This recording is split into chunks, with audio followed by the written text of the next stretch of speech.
3.2 miles from the border, a Texas warehouse logged 1,840 vehicles late at night, triggering a 9-month FBI and DEA probe. Beneath its floor was a $14.7 million, 4,200-foot underground tunnel moving 1,280 tons of cartel drugs north. This wasn't just logistics, it was industrial-scale infiltration hiding in plain sight.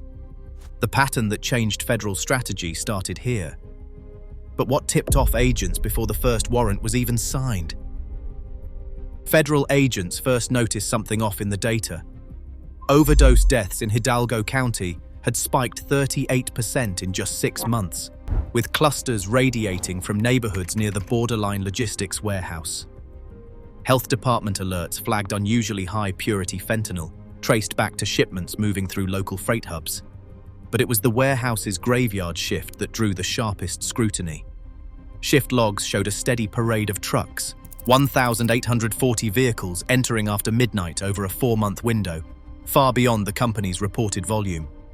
Most stayed less than 22 minutes, never appearing on official manifests. License plate scans revealed patterns, repeat visits by vehicles registered out of state, some linked to previous narcotics probes.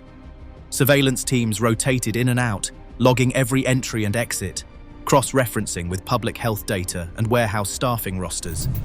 Analysts flagged inconsistencies in employee schedules, 3 shift managers working double rotations, overtime spikes, and 1 operations director whose badge was scanned at odd hours, often just before a surge in overdose admissions. The 9-month probe unfolded quietly, with agents mapping truck routes, reviewing shipping logs, and tracking cell tower pings. Each anomaly reinforced the suspicion that the warehouse was not just moving freight.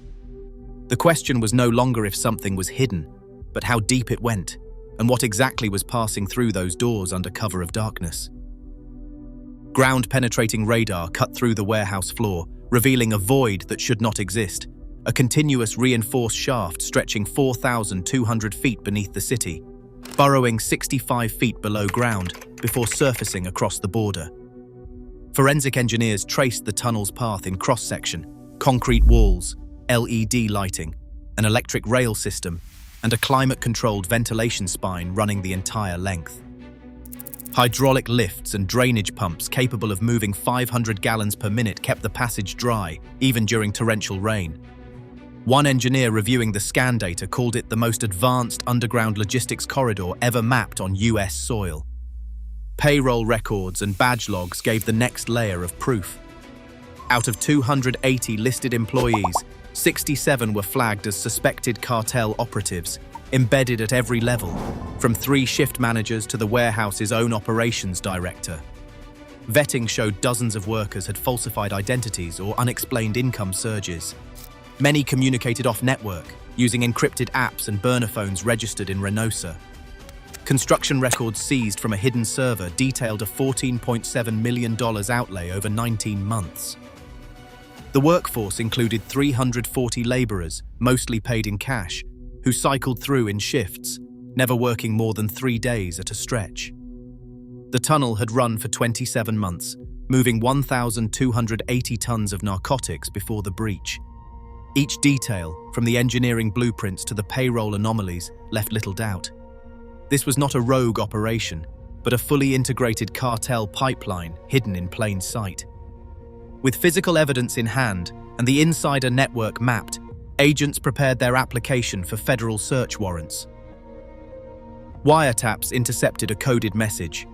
A shipment described as the largest load in company history would move through the tunnel within 48 hours. The estimated value, $680 million, left no room for delay. By midnight, a federal judge in the Western District of Texas signed 63 search warrants authorizing simultaneous strikes at every suspected node in the logistics chain. Inside the command center, the task force commander briefed his assembled team. 340 agents from FBI, DEA, Homeland Security Investigations, Border Patrol, ATF, and Texas DPS stood ready. The roster included specialists in narcotics enforcement, cyber forensics, and tunnel entry, each assigned to a precise role. On the southern side, 89 Mexican federal police prepared to breach the cartel facility in Reynosa. The operation's codename, Timberline, flashed on every monitor. Intelligence analysts finalized target lists, warehouse offices, loading bays, suspected safe houses, and 2 tunnel access points. Tactical teams rehearsed entry sequences, radios checked for secure channels, and armored vehicles staged in 5 counties. Every agent received a packet with floor plans, suspect profiles, and the breach timetable. Strike authorization locked in the operational clock. The commander's final words cut through the tension. There would be no second chance. At exactly 4:52 a.m., Timberline would move as one force. The scale was unprecedented, and the objective was clear: to dismantle the cartel's hidden infrastructure before another dollar or dose could slip through the tunnel. At 4:52 a.m., synchronized radio calls cut through the static. 8 tactical teams surged forward, converging on 12 entry points across the warehouse perimeter: main doors, loading bays, side offices, and 2 concealed hatches into the tunnel system. The first breach team split the silence with a battering ram, followed by flashbangs and shouted commands. Within seconds, 174 agents swept through the 320,000 square foot facility, clearing aisles stacked with shrink-wrapped pallets and shadowed corridors lined with locked offices. Simultaneously, 96 agents descended into the tunnel from both the American and Mexican ends, tracing the electric rail lines and checking for armed resistance in the narrow, dimly lit passage. Radio traffic spiked as teams reported contacts. 18 suspects bolted for exits, some scaling stacks of crates, others sprinting toward the loading docks. 7 individuals made a frantic dash for the server room, yanking cables and smashing hard drives in a last-ditch attempt to wipe digital evidence. Agents tackled each one before a single file could be erased. Within the first 8 minutes, every escape route was blocked, every suspect contained, and the facility locked down.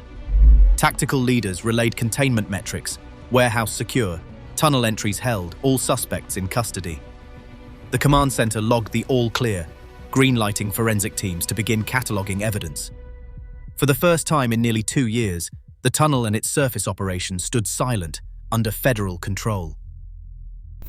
Rows of evidence bags lined the warehouse floor, each tagged, weighed, and logged by forensic teams working under bright halogen lamps.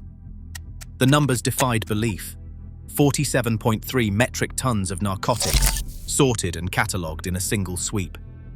Among the haul, 2.3 tons of pure fentanyl, enough for more than 1 billion lethal doses, sat in thick plastic drums, while 3 electric carts seized mid-tunnel still held 2,840 kilograms of fentanyl and 1,200 kilograms of methamphetamine in transit.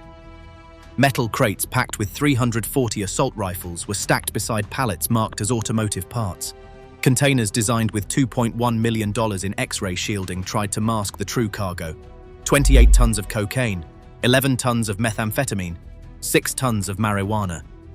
In a reinforced vault, agents counted $127 million in cash, bundled in plastic wrap, and 830 kilograms of gold bullion. The forensic lead glanced at the inventory logs and said, "This is the largest single-site seizure in federal history, by weight, by value, by pure lethality." Federal custody logs recorded 242 arrests across both sides of the border, 167 in Texas and 75 in Reynosa.